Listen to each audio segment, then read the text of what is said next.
This is CBS LA Mornings. Good morning to you. It is Thursday, April 16th. I'm Chris Holmstrom. And I'm Colina Estrinos. And here are the stories we are tracking as you're heading out the door. And it has happened again. We're talking about a fifth break-in added to a string of crimes in the San Fernando Valley. We are live as investigators, try to figure out if they're all connected. Also, rough news for some travelers. One international airline says it is canceling all its flights out of LAX.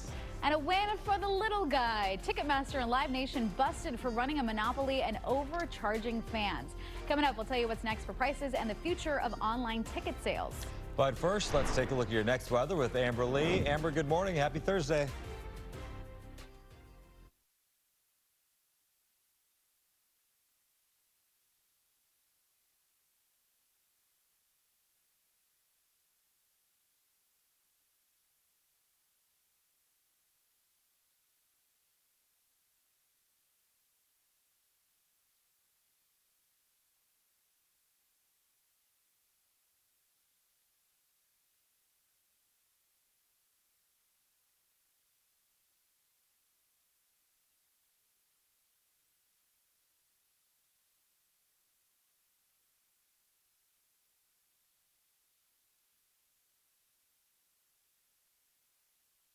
All right, Amber, thank you. Let's take a look at your current traffic conditions right now. We have an issue in South LA. It's a crash northbound 110 before Vernon and the center divider. 12-minute ride from Manchester to Vernon. You could, though, hop on that 710 north instead. It looks much better. It'll help you avoid the delay that you're seeing on the 110. Runs parallel to it, so it's perfect.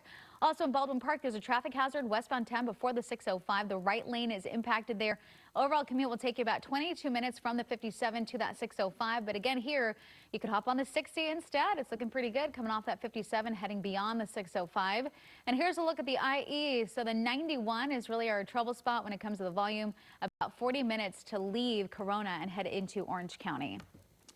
Also this morning, a string of break-ins in the San Fernando Valley shows no signs of slowing down. Yeah, as of last night, we've learned there have been 5 just since the weekend. CBS LA's Tina Patel joins us live from Valley Glen in a neighborhood that is really feeling it this morning. Tina.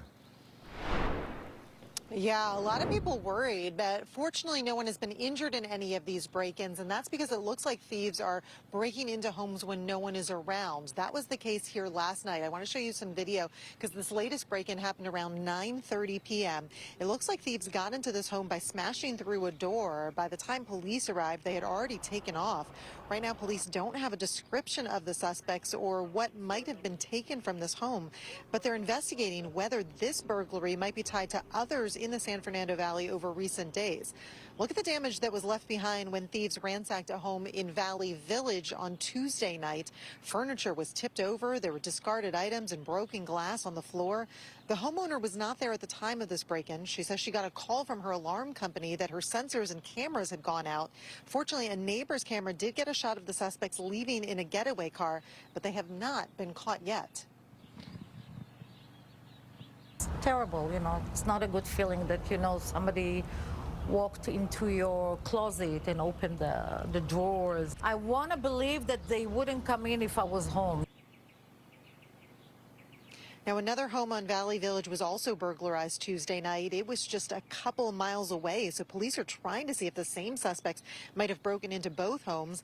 They're also looking into whether a couple of burglaries in the Sherman Oaks area over the weekend might be connected.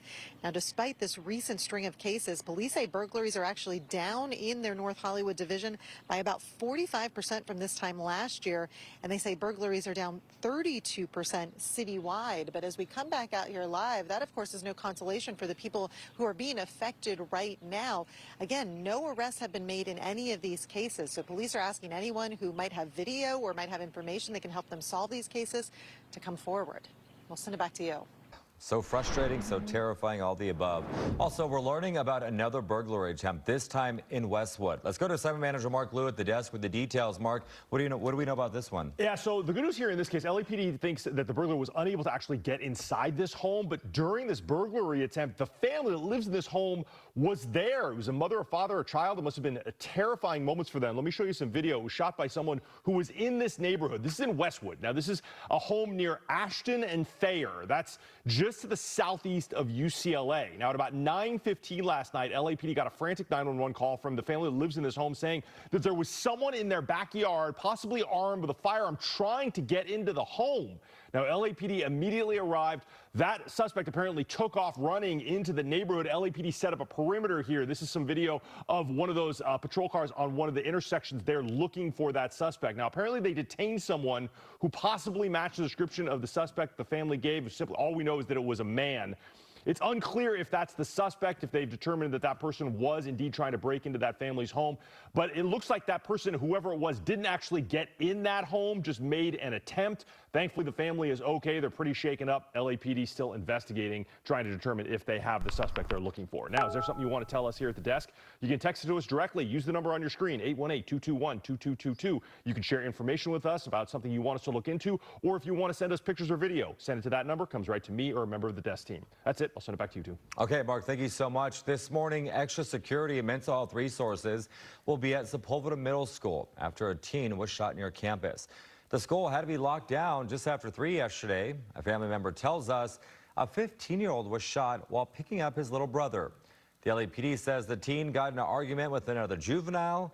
It turned into a physical fight and then a shooting. We're told investigators have contacted the suspect, but no arrests have been made. We spoke with an 8th grader who witnessed the shooting. Two kids having a brawl, and a bullet just shot off and shot a kid in the leg, and he was bleeding a lot. The teen family is saying that he is doing okay. President Trump is once again hinting that the war with Iran